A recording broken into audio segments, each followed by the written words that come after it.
The Chevrolet Corvette supercar turned 70 years old. The premiere of the first roadster took place in January 1953 at the Motorama exhibition, which General Motors was holding in different cities of the USA at that time. The Chevrolet Corvette E-Ray presented now for the first time gained all-wheel drive. A hybrid power plant with separate axle drive is used. The rear wheels are rotated by a gasoline engine, and a single electric motor is installed on the front axle.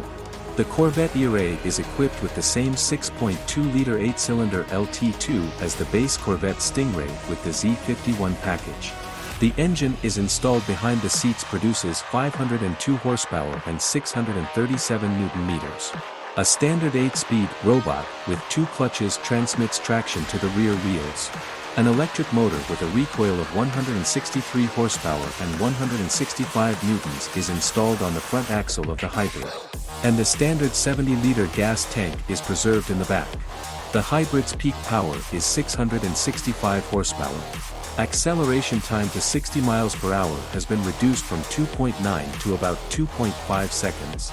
And the hybrid drives a quarter of a mile in 10.5 seconds, gaining 209 kilometers per hour at the end.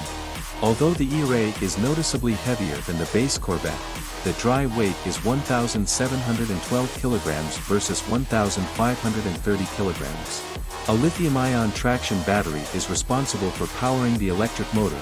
It is located in the central tunnel between the seats, so its capacity is only 1.9 kilowatt-hours.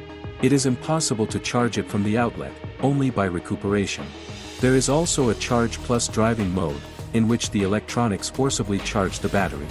Standard equipment includes carbon ceramic Brembo brakes and adaptive suspension magnetic ride control 4. The Chevrolet Corvette E-Ray will appear on the American market in the second half of the year. But the prices have already been announced.